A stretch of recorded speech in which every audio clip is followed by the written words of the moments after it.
আমাদের নিকট অতীতের যে বিটার এক্সপেরিয়েন্স সেটি তো খুব ভয়াবহ।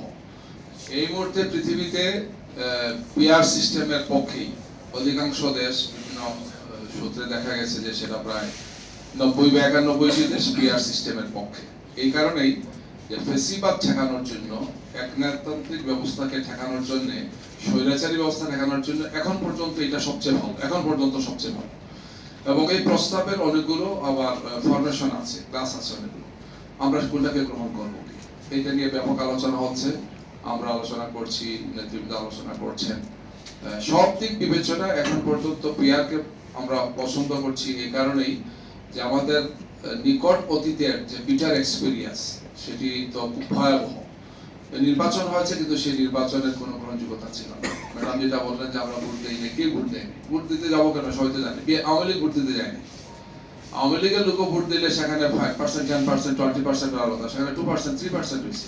ওরাও জানে যে এটা সব ডিসাইডেড, এটা একটা জায়গা থেকে তালিকা আসবে, তারা পাশ করে ফেলবে। তাহলে আমাদের ভোটের রাজনীতিকে, সংস্কৃতিকে ধ্বংস করা হয়েছে।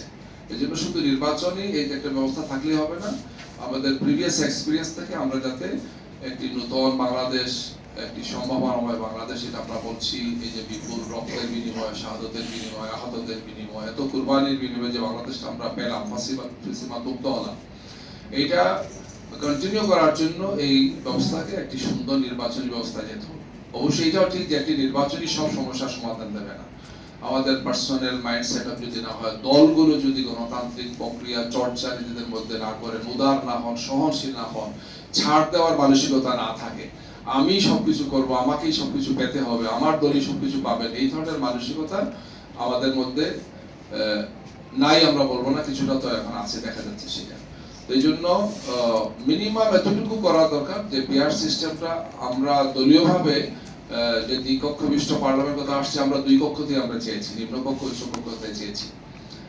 যেহেতু উচ্চকক্ষের ব্যাপারে মোটামুটি একটা আলোচনা ছিল যে এটা পিআরে হবে, কিন্তু পিআরটা কোন ভাবে হবে? এটা ভোটের সিস্টেম অনুযায়ী, ভোটের পার্সেন্টেজ অনুযায়ী হবে, না নিম্নকক্ষের এমপিদের সংখ্যা অনুযায়ী হবে? এটা নিয়ে একটা দ্বিমত ছিল।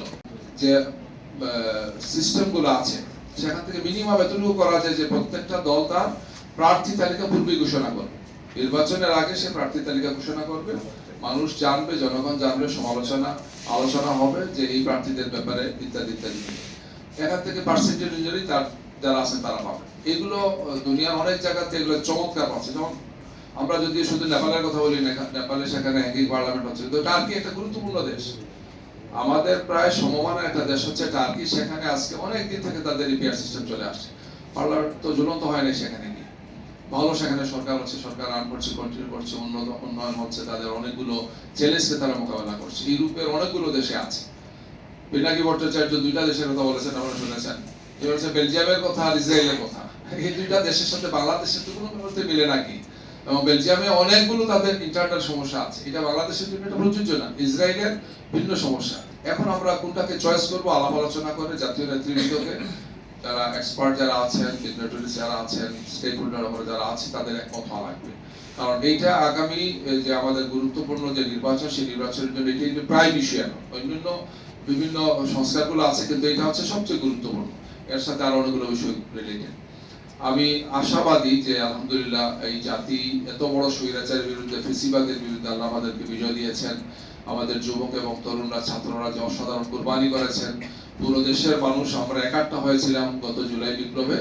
আমরা এইভাবে আগামী বাংলাদেশ গড়ার জন্য কাঁধে কাঁধ মিলিয়ে আমরা একটি নতুন বাংলাদেশ গড়ার ক্ষেত্রে সর্বোত্তম ব্যবস্থাটাকে আমরা গ্রহণ করব, মানবীয় দৃষ্টিতে যতটুকু সম্ভব। তারপর এটা আবার সংস্কার হবে, রিফর্ম হবে, ত্রুটিগুলো সংশোধন হবে, আমরা সব কিছু করবো। কিন্তু এখনই সব সমস্যার সমাধান হলেই এটা করবো, বিষয়টি এমন নয়।